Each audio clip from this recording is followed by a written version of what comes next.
عمرك دخلت قبل كده على الانستجرام أو بيهانس وشفت تصميمات بسيطة جدا ولكنها عظيمة ومريحة للعين وسألت نفسك هو أنا ليه لما بعمل تصميم بيطلع عشوائي وبالشكل ده؟ طب أنا إيه اللي ناقصني؟ صدقني اللي ناقصك مش ألوان ولا خطوط وإن كان دولت مهمين جدا في التصميم ولكن اللي ناقصك هي مبادئ الجرافيك ديزاين. مبادئ الجرافيك ديزاين ديت الحاجة اللي بتبني عليها تصميمك. المبادئ دي هي اللي بتحكم إذا كان التصميم ناجح ولا لأ وهي برضو اللي بتميز المختلف عن الضعيف حتى ولو كان الاتنين بيستخدموا نفس الأدوات بالظبط. في الفيديو ده هشرح لك أول مبدئين من مبادئ الجرافيك ديزاين واحدة واحدة بأسلوب بسيط تقدر إنك أنت تفهمه وتطبقه كمان. فمن غير ما أطول عليك كتير يلا بينا نبدأ.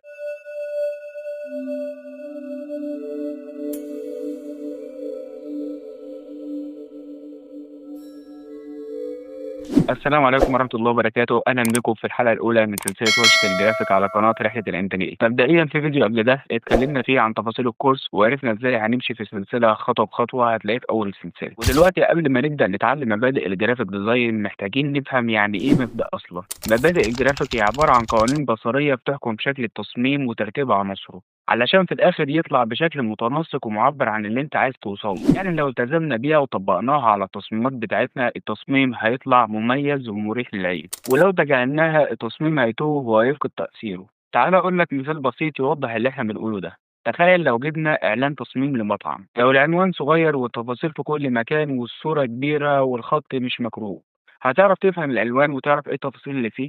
أكيد طبعا لأ.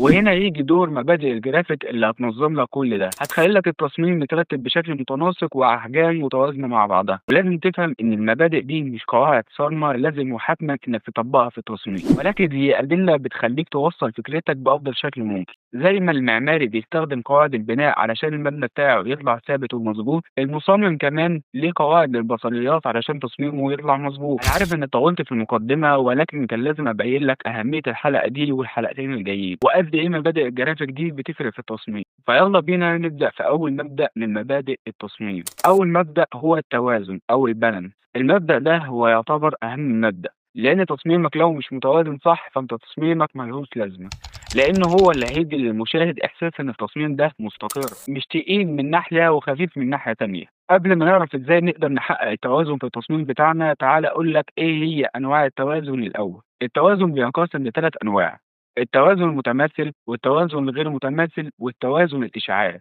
في كل تصميم لازم تحقق نوع من انواع التوازن دي علشان التصميم يطلع معاك متوازن وشكله احترافي. بس الاول تعالى نفهم كل نوع من الانواع دي.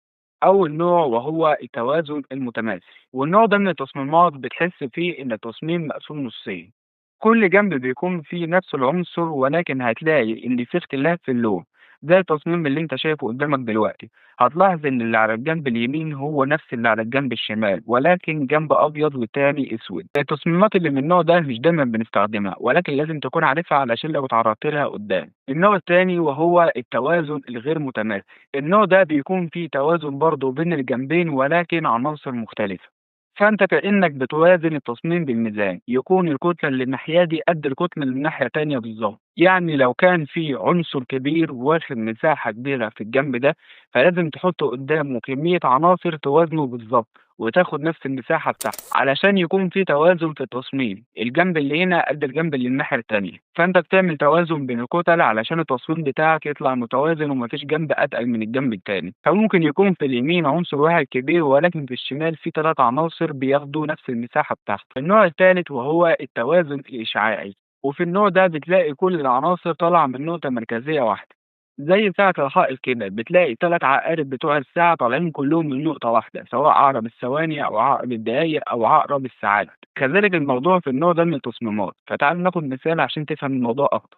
بص كده للصورة دي، هي عبارة عن كتاب والصفحات بتاعته متنية ومعمول له ظل تحت بتعكس نفس الصورة، ولكن لو دققت هتلاقي إن كل الصفحات طالعة من نقطة واحدة وده اللي بيميز النوع ده من التصاميم. لحد دلوقتي عرفنا الأنواع الثلاثة للتوازن في التصميم وأكتر نوع مستخدم فيهم هو النوع الثاني التوازن الغير متماثل. طب دلوقتي أنا كشخص جرافيك ديزاينر عايز أبدأ أعمل تصميم وعايز أحقق التوازن فيه، أعمل إيه؟ رقم واحد، قسم التصميم اللي أنت بتشتغل عليه لجزئين أو ثلاثة في دماغك وحاول تخلي حجم العناصر اللي بتتحط في كل جزء متوازن مع بعض بحيث إن يتحقق فيه الاستقرار والتوازن للبصر. الحاجة التانية بعد ما تخلّص تصميمك بُص على الأجزاء اللي أنت كنت مقسّمها دي، وشوف هل في جزء أتقل من التاني والّا كل الأجزاء متساوية، وساعتها هتلاحظ بنفسك وتقرر إذا كان التصميم ده محتاج تعديل والّا لأ. الحاجة التالتة لو حطيت عنصر كبير في تصميمك في أي جنب من الجوانب، حاول تعوّض عنه في الجنب التاني بعناصر ومساحات بسيطة تتوازن معاه، ومن خلال التغذية البصرية ورؤيتك لتصميمات كتير هتقدر إنك أنت تحقق ده. وبالمناسبة اللي مش عارف يعني إيه تغذية بصرية، التغذية البصرية إنك تبُص لتصميمات كتير جدًا، بحيث إنك أنت تاخد أفكار في دماغك، علشان قدّام لمّا تيجي تعمل تصميم لحاجة معيّنة تفتكر إنك شُفت شوية تصاميم زيه معمولين بالشكل الفلاني، فتحاول إنك أنت تخترع حاجة جديدة تحاكي نفس الكلام ده.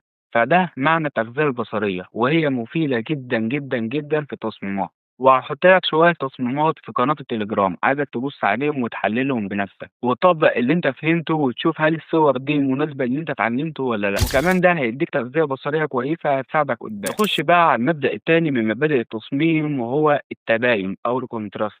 التباين هو الفرق اللي بيخلّي العنصر بتاعك بارز، كل ما في الموضوع إن بيبقى في فرق واضح بين عنصر والتاني، وكل ما الفرق ده زاد كل أمّا عين المشاهد هتركّز أكتر وتفهم التصميم. يعني على سبيل المثال لو أنت بتعمل إعلان لشركة لإدارة صفحات السوشيال ميديا، فأنت كتبت في التصميم جملة بتعبّر عن الخدمة دي، ولتكن الجملة دي كانت اوصل لجمهورك بشكل أسرع، فأنت عايز تجذب عين المشاهد الجملة دي علشان يفهموا الخدمة اللي الشركة بتقدمها. هنا بقى ييجي دور التباين عشان يبين لك إزاي تبرز الجملة دي بشكل صح، فيبدأ المشاهد ياخد باله منها.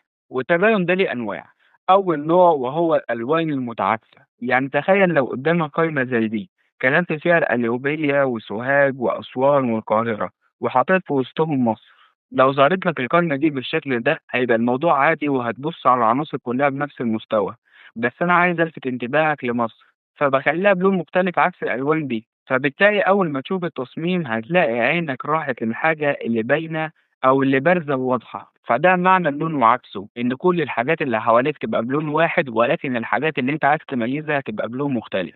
النوع التاني من أنواع التباين حجم مختلف، ده بالضبط زي لمّا تيجي تكتب مقال.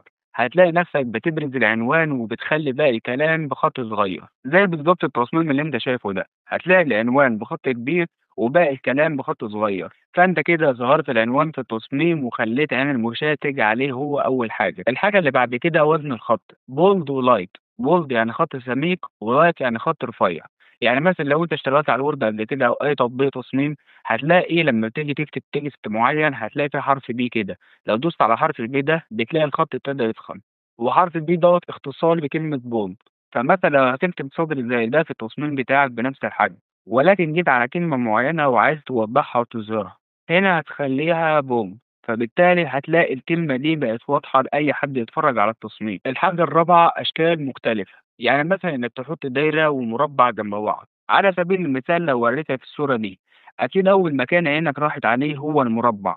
وده لإنه الحاجة الوحيدة المختلفة، إنك تحط العنصر بتاعك أصلًا داخل دايرة أو مربع داخل التصميم. طب إزاي بقى نحقق التباين في التصميم بتاعنا؟